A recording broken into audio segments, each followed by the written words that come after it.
James Harper, known to most as Jimmy, pushed the mop across the polished tile of the executive corridor, the faint hum of the city seeping through the windows 25 floors up. The clock above the elevator read 9:07 p.m., and the building was a ghost of itself, save for the occasional flicker of a desk lamp left on by some overworked analyst. Jimmy liked the quiet.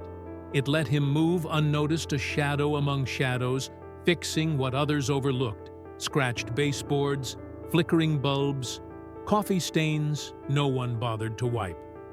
34, with hands calloused from years of work, he wore his navy uniform like armor, blending into the walls of Boston's sleekest office tower. Tonight, though, the silence felt different, heavier.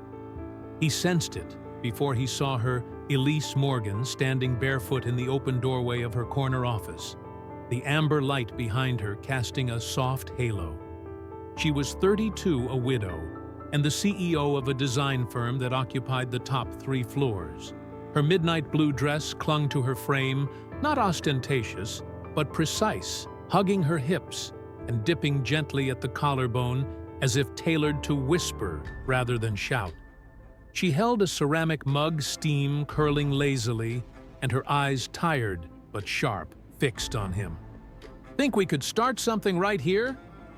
Her voice was low, smooth, like the first note of a song you didn't expect to hear. Jimmy froze, the mop handle biting into his palm. He wasn't supposed to be seen. Not like this. "Ma'am," he said, voice steady but guarded. "I'm just cleaning." She tilted her head, a faint smile tugging at her lips. "You're more than that, Jimmy. You notice things." He shifted, glancing at the tile to avoid her gaze. She wasn't wrong. He'd noticed her months ago, not just her title or her poise, but the way she lingered late, her office light burning past midnight. The way she'd pause at her desk, staring at nothing, her fingers tracing the edge of a photo frame he never got close enough to see. He'd left chamomile tea outside her door on Thursdays, her favorite, after overhearing her mention it to an assistant. Small gestures, invisible ones. He didn't expect her to notice. "I'm not supposed to talk to tenants." He said the words automatic, a reflex from years of staying under the radar. Elise stepped forward, the soft fabric of her dress swaying. "You're not a janitor tonight. You're the man who knows I take chamomile with a hint of honey, who fixes the thermostat in conference room B without being asked. You see me, Jimmy. Not the title, not the office." Her voice wasn't flirtatious, but it carried a weight, like she was offering him something fragile. He swallowed the mop, still idle in his hands. "I don't mean to see anything, Miss Morgan." She raised an eyebrow. "Elise, and you do mean it. You don't look away when I'm unraveling, when I'm not the CEO everyone expects." She leaned against the door frame, her mug cradled close. "I spend all day being in charge. Everyone wants something my time, my approval, my name. But you clean up the world and ask for nothing." Jimmy's collar felt tight heat creeping up his neck. He wasn't used to this being seen, being named. His mother's voice echoed in his head. "Some folks see your work, son, and some see your eyes. Know the difference." Elise was looking at his eyes, and it unnerved him. "I just do my job," he murmured, gripping the mop harder. She took another step close enough that he caught the faint scent of lavender on her. "Maybe. Or maybe you're the one person in this building who doesn't pretend to be someone else." He wanted to argue, to retreat to the safety of his routine, but her words pinned him in place. She wasn't demanding anything, wasn't crossing lines, but her presence felt like a question he didn't know how to answer. "I should finish the floor," he said, voice quieter now. Elise nodded, her smile soft, almost sad. "You always finish the floor, but you never stay long enough to be part of the room." She paused, then added, "You have permission, you know, to be here." Jimmy didn't move, the silence stretching between them like a held breath. He wasn't sure what she meant, permission to talk, to stay to exist in her world? He nodded once slow, then turned back to the mop, gliding it across the tile with deliberate care. Not rushed, not mechanical, but measured like he was proving something to himself. Behind him, Elise watched for a moment longer, then slipped back into her office, leaving the door ajar. The light spilled into the hallway, a quiet invitation. Later, in his small apartment above a barber shop on Tremont Street, Jimmy sat on his worn couch, the city's hum muffled by old windows. His phone buzzed with unread messages, but he ignored them, replaying her voice instead. "Think we could start something right here?" The way her dress moved as she leaned into the doorway. The way her eyes didn't flinch. He thought of his mother again, her words a compass. Know the difference, son. Tonight, Elise had seen him, not his uniform, not his mop. And for the first time in years, he wondered what it might mean to step into the light. The next evening, Jimmy pushed his cart down the same corridor, the routine unchanged but heavier with possibility. As he neared Elise's office, he slowed. Her door was open, the warm light spilling out, and on her desk sat 2 cups of tea, steam rising like a promise. He paused, heart thudding, then stepped forward, crossing an invisible line. "Thank you for approving the first segment. I'm proceeding with segment 2, Crossing into Light, written in English, as requested, targeting approximately 800 words. This segment builds on the foundation laid in segment 1, deepening the connection between James, Jimmy, Harper, and Elise Morgan, while introducing the first whispers of external scrutiny. To ensure logical consistency, I'll pace their bond, gradually showing Jimmy's cautious trust through internal conflict and Elise's vulnerability through small, authentic gestures. The gossip will emerge subtly grounded in realistic workplace dynamics, e.g., a leaked photo sparking curiosity rather than immediate scandal. The narrative will maintain a literary style with vivid imagery, authentic dialogue, and emotional stakes set in Boston. I'll deliver the segment in plain text and wait for your approval before continuing to segment 3. Jimmy Harper stood in the doorway of Elise Morgan's office, the warm light spilling over his work boots, hesitating like a man stepping onto unsteady ground. The executive corridor was silent, the city's pulse a distant hum through the windows. 2 cups of tea sat on her desk, steam curling upward, one with a sugar cube, dissolving slowly, just the way he took it. Elise stood by the window adjusting the blinds, her slate-gray dress grazing her wrists, its neckline soft but unapologetic. Her hair was loose tonight, falling over one shoulder, making her look less like a CEO and more like a woman remembering how to breathe.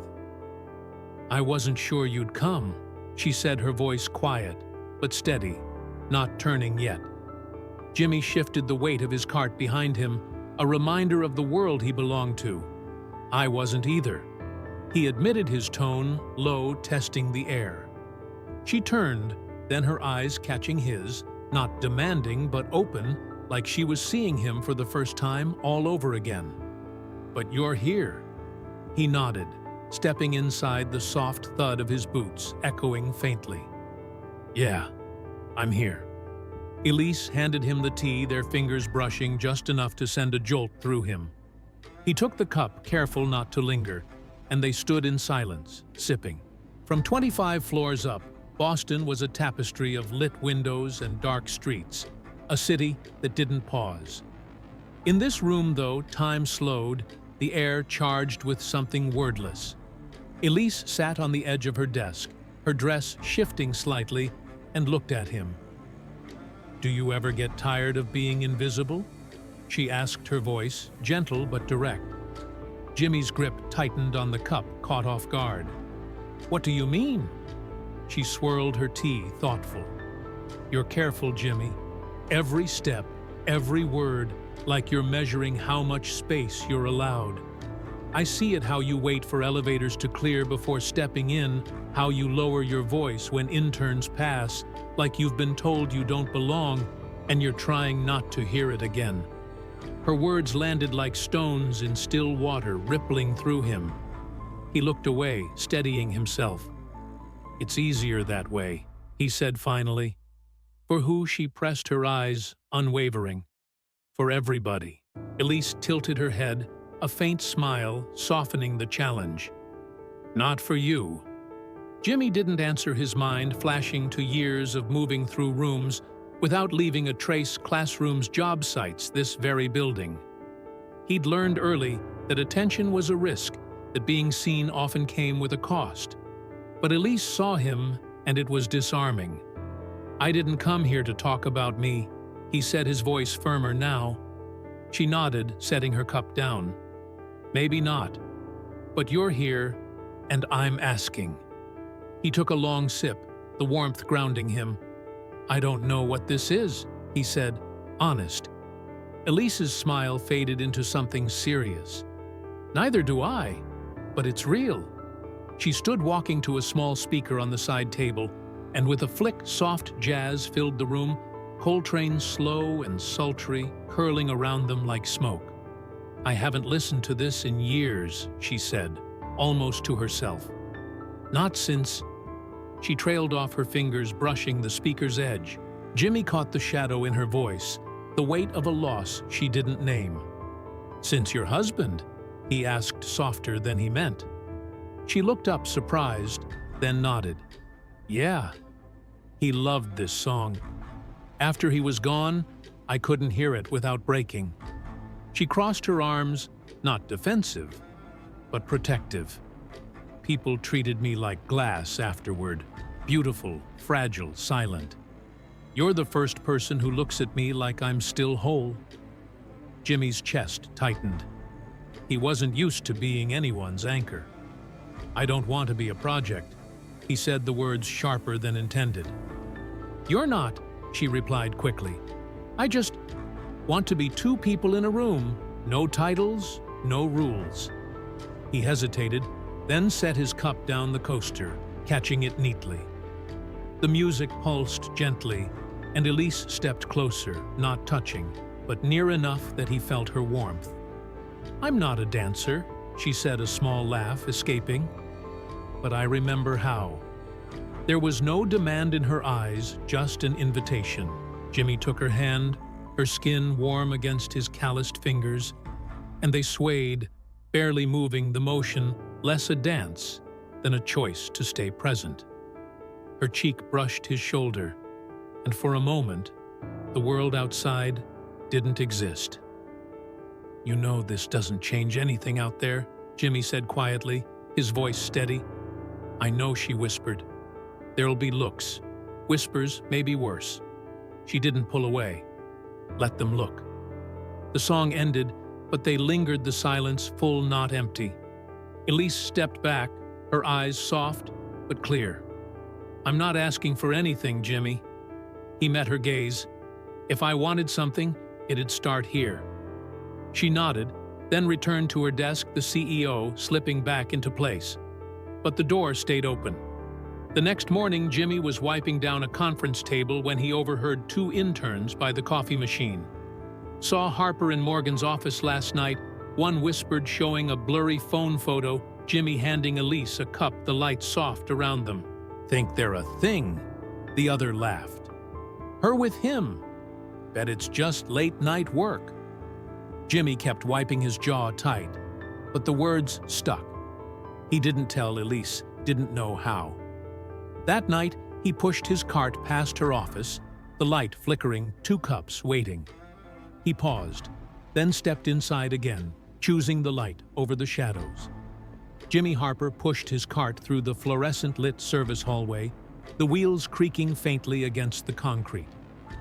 It was 8:55 p.m., and Boston's skyline glittered beyond the office tower's windows, indifferent to the storm brewing inside.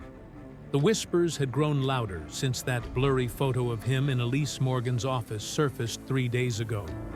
He'd overheard interns speculating, their voices hushed but sharp, and seen sidelong glances from suits in the elevator.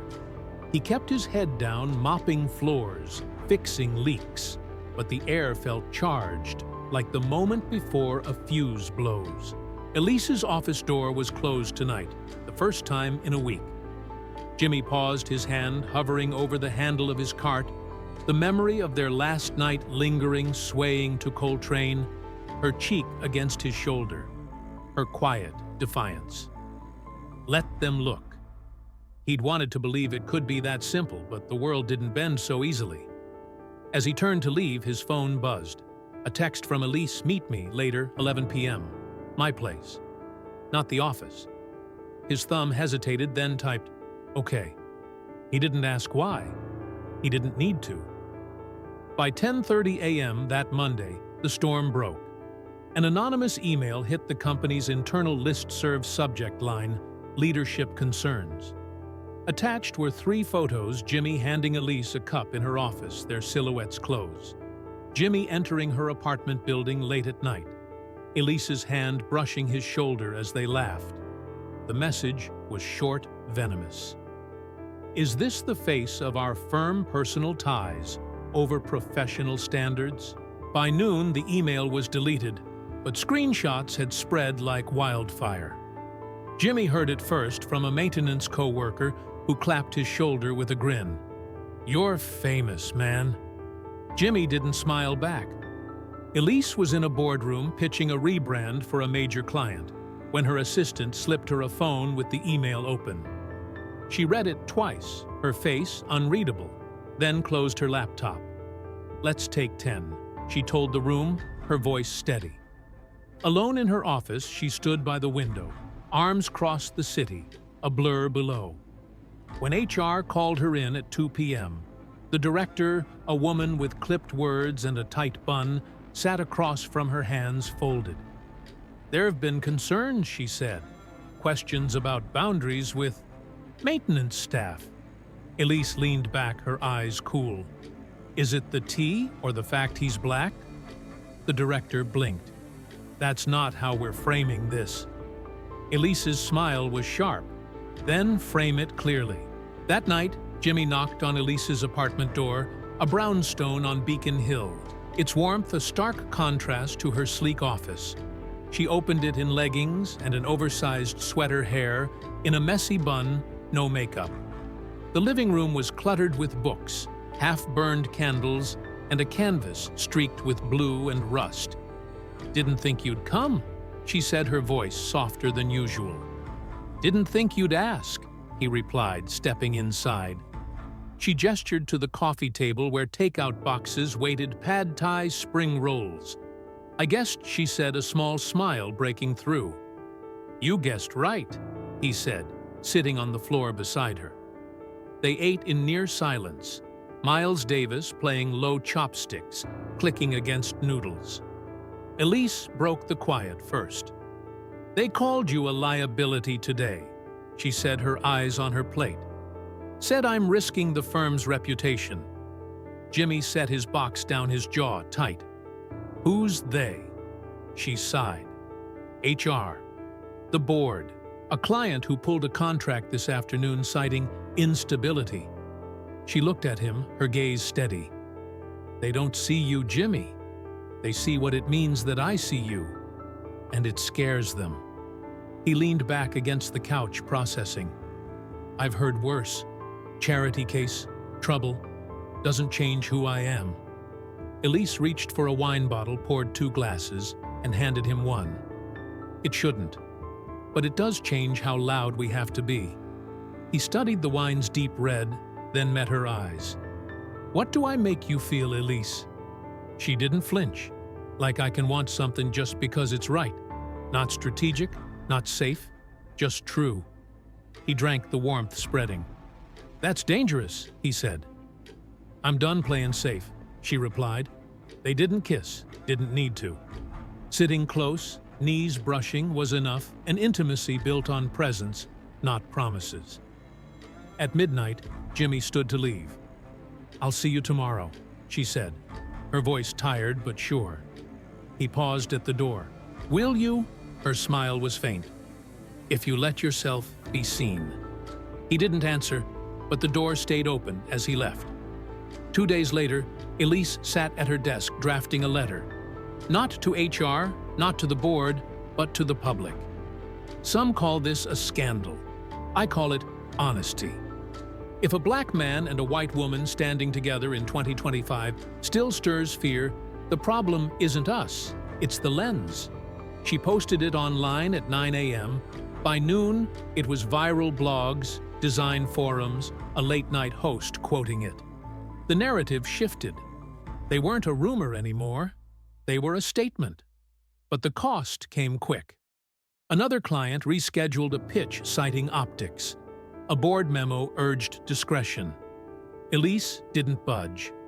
That night, Jimmy walked through the front lobby, not the service entrance, past a startled receptionist, and into Elise's office.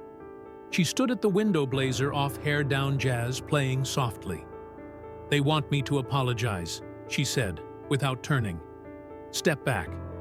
He stepped closer, and she faced him, eyes fierce. "I told them no, not from my job, not from you." He searched her face. "Big move." She nodded. So was walking in here. They stood inches apart, not touching, but choosing to be seen together no matter the storm. Thank you for approving Segment 3. I'm proceeding with Segment 4, Building Against the Tide, written in English targeting approximately 800 words. This segment follows Jimmy Harper and Elise Morgan as they open a shared storefront, combining his repair shop and her art studio, fostering community through Fix-It Days and a mural of unity. The tension escalates when developer Richard Caldwell attempts to buy them out, resorting to legal disputes and subtle intimidation when they refuse. To ensure logical consistency, I'll ground the community's mobilization in prior small acts, e.g., fixing neighbors' appliances, make Caldwell's tactics plausible, e.g., zoning disputes rather than overt villainy, and introduce Samuel Wright's legal support realistically. The narrative will maintain a literary style with vivid imagery, authentic dialogue, and emotional stakes set in Boston. I'll deliver the segment in plain text and wait for your approval before continuing to Segment 5. Jimmy Harper tightened a bolt on a salvaged lamp, the scent of sawdust and paint lingering in the air of the storefront he now shared with Elise Morgan. The space, a narrow corner lot on South End's Holston Street, was half his repair shop tools, neatly hung fuse diagrams pinned to the wall, and half her art studio with canvases leaning against drop cloths and brushes soaking in jars. It was a month since Elise's letter had turned whispers into a public statement, and though the storm hadn't faded, another client had postponed a contract last week. They'd chosen to build something real.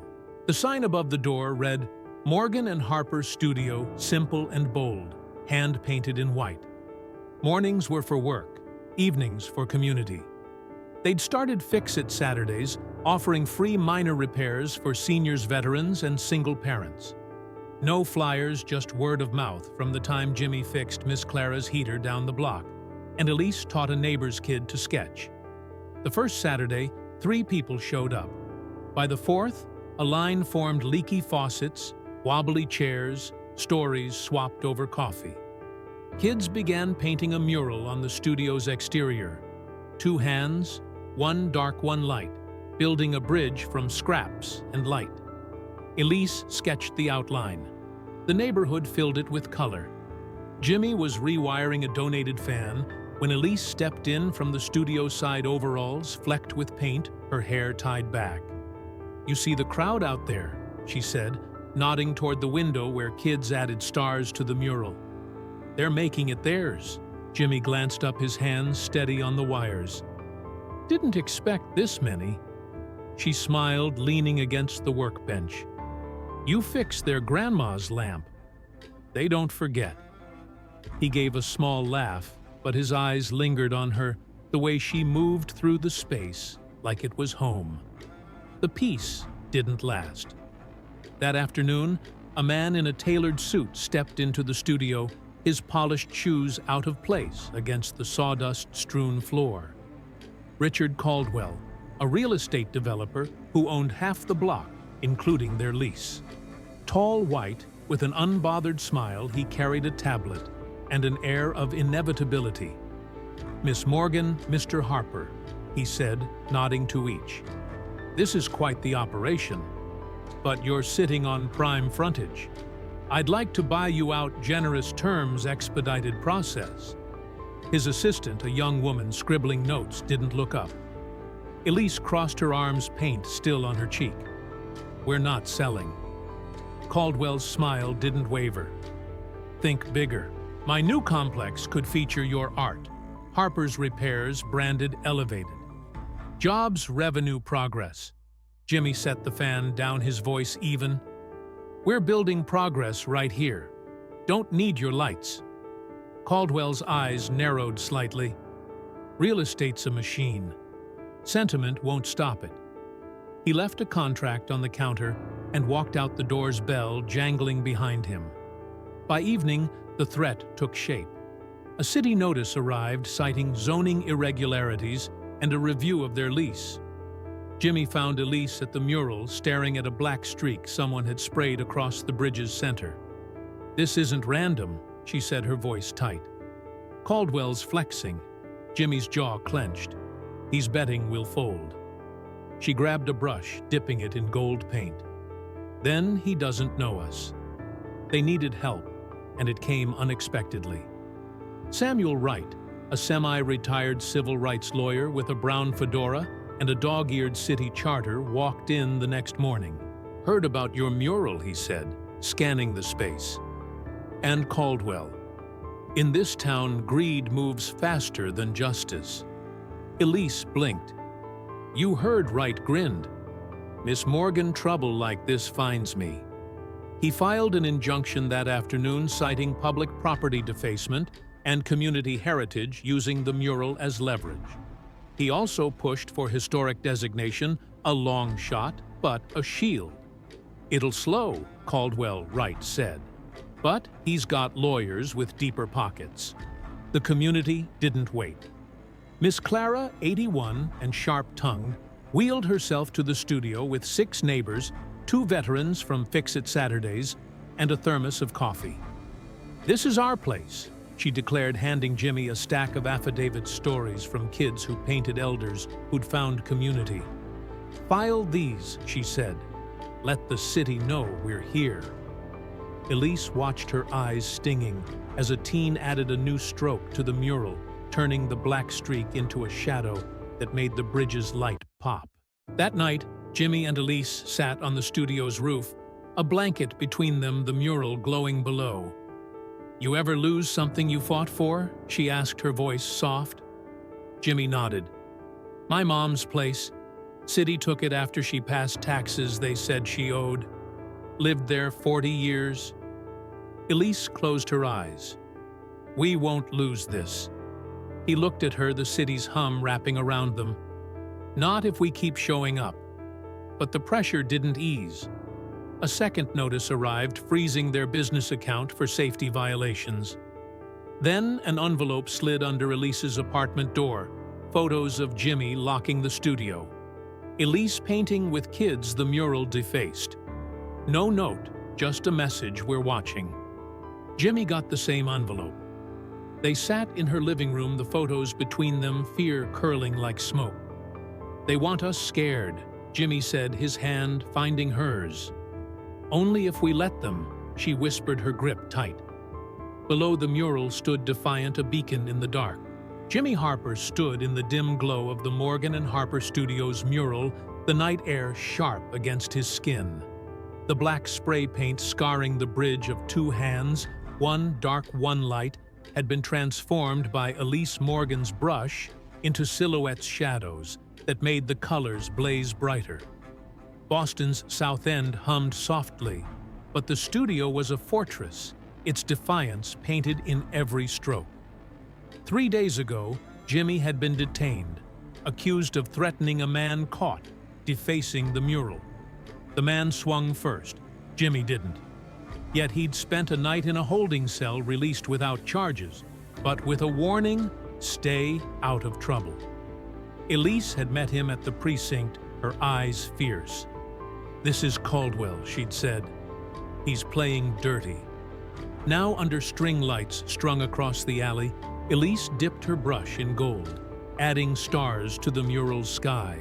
Jimmy rolled paint along the border, his hands steady despite the envelope burning a hole in his pocket. Photos of him locking the studio Elise with kids, the mural half ruined. No note, just a whisper. "We're watching." He'd found an identical envelope at his apartment. "They're trying to break us," Elise said, her voice low, not looking up. Jimmy nodded. "They don't know we're rooted." Caldwell's campaign had sharpened. The studio's account remained frozen, pending a safety review. A second client had pulled a contract citing unstable optics. Then, yesterday, a man in a dark coat was caught on the studio's security camera, watching from across the street, phone to his ear. Jimmy had shown the footage to Samuel Wright, the civil rights lawyer who'd become their shield. "Caldwell's got a fixer," Wright said, his brown fedora tilted back. "No proof it's him, but this stinks of money." Wright filed a complaint against the precinct for Jimmy's detention, alleging racial profiling, and pushed harder for the mural's historic designation. "It's a slog," he warned. "City Hall moves like molasses." The hearing was set for Friday, a gray municipal building with fluorescent lights and tired walls. Caldwell arrived flanked by lawyers in crisp suits, his smile polished, but cold.